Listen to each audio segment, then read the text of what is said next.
नमस्कार, मैं हूं रजनीकांत और आप देख रहे हैं सार्थ। आप सभी का बहुत बहुत स्वागत है। बिहार के बाद जो सबसे ज़्यादा दिलचस्पी लोगों की रही वो बंगाल के चुनाव को लेकर रहा है। और जो परिणाम आ रहे हैं, चुनाव परिणाम, वो अप्रत्याशित रूप से काफ़ी मतलब एक बड़ा संदेश आ रहा है कि भाजपा बंगाल में बढ़त बनाती हुई दिख रही है और टीएमसी पीछे चल रही है।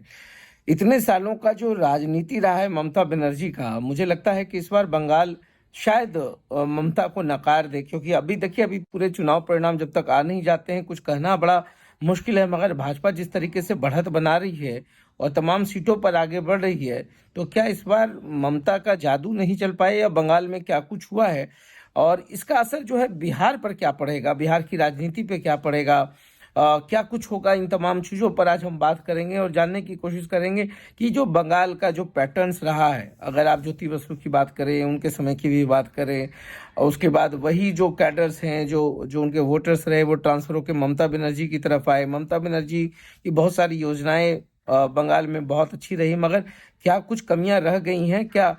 जो पूरे वोटिंग पैटर्न्स देखने को मिले इस बार बंगाल में, इस पर हम जरूर आश्चर्य कर रहे हैं, क्योंकि इतनी बुरी तरीके से तो टीएमसी, नो डाउट ये लग रहा था कि भाजपा बहुत बड़ा टक्कर देगी, भाजपा जीत भी सकती है, नहीं भी जीत सकती है। मगर जो रुझान आ रहे हैं, अब लग रहा है कि भाजपा जो है काफ़ी बढ़त बनाती हुई आगे बढ़ रही है।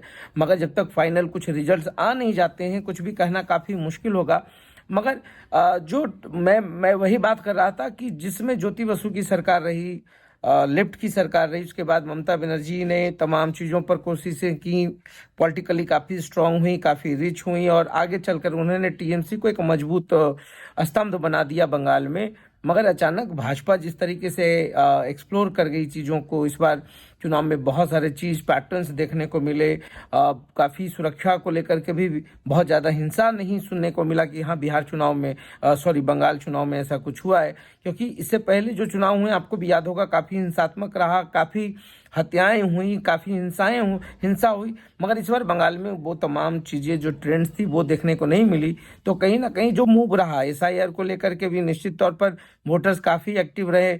90 लाख वोटर्स के नाम कटे, या जिन नागरिकों का नाम कटा एसआईआर में, और उसके बाद भी जो है इतना बढ़िया वोटिंग रहा, परसेंटेज इतना हाई रहा। तो कहीं ना कहीं सत्ता की वापसी या सत्ता से बाहर जाना, ये जो वोटिंग्स का हमेशा ये पैटर्न रहा है, तो कुछ नया नहीं। मगर इस बार तो बंगाल में सच में भाजपा ने जिस तरीके से परफॉर्मेंस दिया है और भाजपा ने जिस तरीके से मजबूती दिखाई, इसका असर बिहार पर तो जरूर पड़ेगा। क्योंकि क्षेत्रीय पार्टी जिसको ममता बनर्जी, नीतीश कुमार जैसे जो कद्दावर नेता रहे हैं, ममता बनर्जी रही हूँ, और ममता बनर्जी ने तो अपने तमाम चीज़ों को एकजुट करने की कोशिश भी की थी। तो जो क्षेत्रीय पार्टी है, उनके वजूद और बकार की भी जो लड़ाई है और जो अस्तित्व हो जाएगा बंगाल चुनाव में, अगर ममता बनर्जी सत्ता से दूर होती हैं, तो निश्चित तौर पर नीतीश कुमार के लिए, तेजस्वी यादव के लिए बहुत अच्छा संदेश नहीं होगा।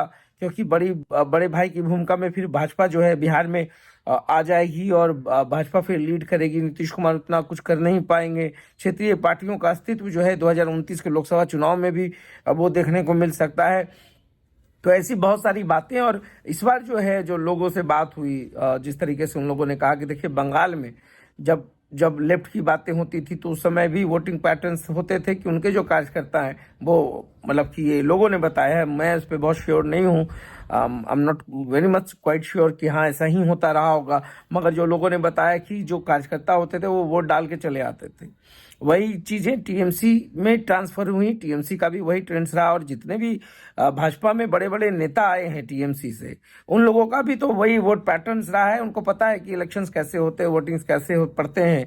तो वही लोग भाजपा में भी आए हैं। तो जो पैटर्न्स है, सब एक दूसरे को बहुत बढ़िया से जान रहा है, समझ रहा है। तो कुछ भी नया नहीं है। 4 दशकों की अगर राजनीति की बात करें बंगाल में, अगर ज्योति बसु के बाद अगर ममता बनर्जी की बात करें, तो जो ममता बनर्जी के बड़े बड़े कद्दावर नेता जो भाजपा में आए, उन लोगों को सब चीज़ें पता थी। तो इस बार क्या हुआ है कि इस बार जो है एसआईआर तो एक अपने जगह पर एक बहुत बड़ा मुद्दा रहा ही है। एसआईआर को लेके भी लोगों में डर रहा। लोग टिकट कटा कटा के एरोप्लेन और ट्रेन से जो है इस बार चुनाव में वोटिंग करने पहुंचे थे, क्योंकि उनको लग रहा था कि अगर इस बार कुछ नहीं कर पाए तो बहुत बड़ा नहीं कर सकते हैं। मगर चलिए, ममता बनर्जी के लिए बहुत अच्छी खबर नहीं है बंगाल में। बंगाल फिसलता हुआ अभी दिख रहा है। हो सकता है दोपहर के बाद स्थितियां मजबूत हो जाएं, या ममता बनर्जी की वापसी हो जाए। कोई भी प्रेडिक्शंस करना बहुत जल्दबाजी होगी, मगर जो शुरुआती रुझान से ही ये पूरी तरीके से बीजेपी के पक्ष में जा रहे हैं, इस पे तो मंथन करना पड़ेगा। और भाजपा के लिए तो खैर और भी अन्य राज्य हैं, पुडुचेरी की बात करें, असम की बात करें, तमिलनाडु की बात करें, केरलम की बात करें, तो भाजपा का परफॉर्मेंस जो है असम और बंगाल में बहुत बेहतर है। बाकी अन्य जगहों पर जो है उनका कोई जादू नहीं चला है। मगर हाँ ठीक है, इस बार पूरे बंगाल ने बहुत बड़े संदेश को देखा है और लगता है कि इस बार साइलेंट वोटर्स जो भी रहे हैं ममता बनर्जी या उनके जो टीएमसी के कार्यकर्ता रहे हैं, कहीं ना कहीं ममता बनर्जी से चूक रही होगी। आक्रामकता या आक्रोश के बीच के जो फर्क को वो समझ नहीं पाई, लोगों के मन की बातों को नहीं समझ पाई। और एक बहुत बड़ा बीजेपी का जो आज रुझान देखने को मिल रहा है, हमको लगता है कि बंगाल में वापसी के बाद जो सीमांचल का मुद्दा, ये तमाम जगहों का मुद्दा है, वो बढ़ेगा। फिर बहुत सारे अस्तित्व पे बात बनेगी। और अगर ममता बनर्जी वापस आती हैं तो बिहार का जो राजनीति है थोड़ी सी स्थिरता उसमें आएगी। तेजस्वी और नीतीश के लिए राहत की सांस होगी, मगर क्षेत्रीय पार्टियों के लिए ये बहुत बड़ा संदेश है।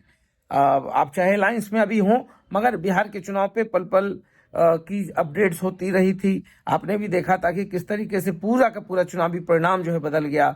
भाजपा आगे चल रही थी मगर जदयू भी टक्कर में आ गई, 2-3 सीटों का मार्जिन हो गया। तो यही बंगाल में भी होता हुआ दिख रहा है। मगर हमारी निगाह है, देखते हैं क्या होता है। ममता बनर्जी की वापसी होती है या भाजपा एक नया शंखनाद वहां पर करेगी, और किस तरीके से फिर तो वो तमाम चीजें हैं जो सीमांचल और अन्य मुद्दे हैं, उस पर फिर भाजपा बहुत एक्टिव हो जाएगी। तो देखते रहिए सार्थ, बहुत बहुत धन्यवाद।